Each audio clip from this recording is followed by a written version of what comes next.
இது ஒரு வெறும் போர்க்கதை அல்ல, தொழுகையில் வீழ்ந்தோரை பற்றிய உண்மை நினைவாகும். 1990 ஆண்டின் ஆகஸ்ட் மாதம் 3ஆம் நாள் வெள்ளிக்கிழமை இரவு காத்தான்குடி நகரம் அமைதியிலும் மத உணர்விலும் வாழ்ந்த முஸ்லிம்கள் பள்ளிவாசலில் தொழுகையில் ஈடுபட்டு இருந்த அந்த தருணத்தில் திடீரென வந்தது இருளின் வழியிலான இரும்பு குரல். மௌனத்தை கலைத்தது துப்பாக்கியின் சத்தம். கடந்த 3/8/1990 ஆகிய தேதியில் இப்பள்ளிவாயில் நாம் பேசுமாமாக கடமையாற்றிக் கொண்டிருந்தோம். அவ்வேளையில் வெள்ளி பின்னேரம் சனி இரவு ஆஷூரா இரவு அன்று இஷா தொழுகையில் நான் தொழுவித்துக் கொண்டிருக்கின்ற போது எங்களை அறியாமல் தாங்கள் 3ஆவது ரக்காத்திலே யாரோ வெளியிலிருந்து ஆயுதங்களோடு வந்து தொழுது கொண்டிருக்கின்ற நேரத்தில் சரமாரியாக சுமார் 10 நிமிடங்கள் இங்கே வேட்டுக்கள் தீர்க்கப்பட்டன. அச்சந்தர்ப்பத்தில் நாங்கள் தொழுது கொண்டிருந்த நாங்கள் எல்லோரும் தக்பீர் முழக்கங்களோடு எல்லோரும் படுத்து கொண்டிருந்தார்கள். இதுக்கு போகின்ற நிலையிலே தான் வெடிய ஆரம்பிக்கப்பட்டது.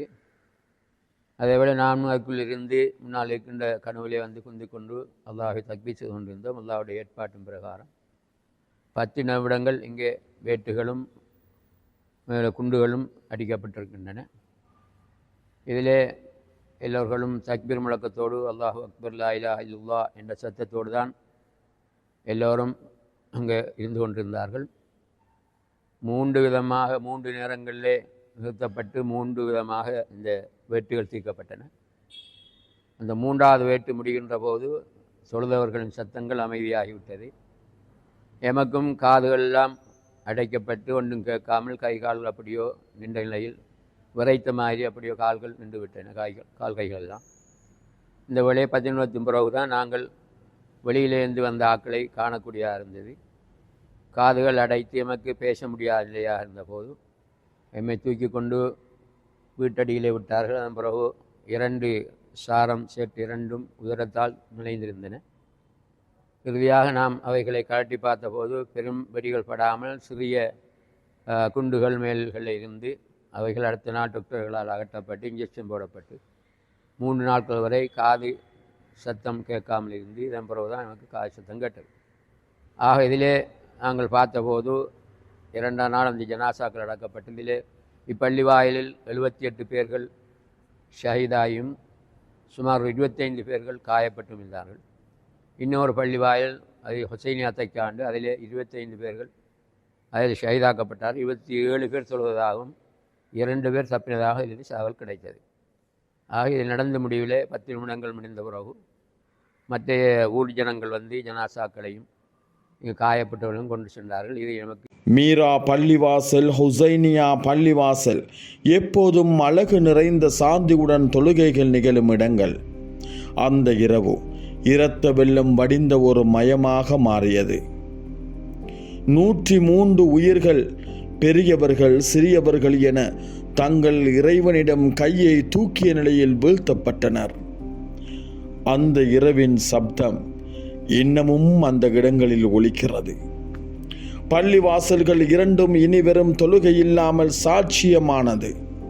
ஒரு சமூகத்தின் மீது தாக்கம் எடுத்த பயங்கரவாதத்தின் இரத்த சின்னம். வீணானதா அந்த உயிர்கள்? மறக்க முடியுமா இந்த வழிகள்? இலங்கை முஸ்லிம்களின் வரலாற்றில் ஒரு இரத்த அடையாளம் அன்றைய நாள் இரவு. விடுதலை புலிகள் தான் அந்த காலகட்டத்தில் ஊரை தாக்க வருவதாக அந்த ஒரு குறிப்பிட்ட 2-3 நாளைக்கு முதலாக புலிகள் தாக்க வருவதாகவும் கதைகள் அடிபட்டது. வதந்திகளாக அமைக்கலாம் இல்லை கதைகள் வந்து கொண்டிருந்தது. அதனால தான் விழிப்பு குழுக்கள் ஏற்படுத்தப்பட்டு இரவையில் இஷா தொழுது அதுக்கு பிறகு விழிப்பு குழுக்கள் இருக்கிறது. அப்போ சுப வரையும் இருந்துவிட்டு தான் போய் தூங்குறது. ஆனால் அவர்களுக்கு தகவல் இப்படி அதாவது இஷா தொழுகிற டைமில் அந்த தகவலை அறிஞ்சு அவர்கள் வந்து செய்திருக்கிறார்கள். விடுதலை புலிகள் தான் இதுக்கு பொறுப்பு. காத்தான்குடியில் இடம்பெற்ற 1990 ஆண்டு ஆகஸ்ட் மாதம் 3ஆம் தேதி அந்த வெள்ளி இரவு இது தேசத்தில் எமக்கு இடம்பெற்ற மிக பெரும் துயரமும் அநியாயமும் ஆகும். இந்த துயரத்தை ஏற்படுத்திய பாசிச புலிகளின் கொடூரமான இந்த தாக்குதலை மறக்க மாட்டோம்.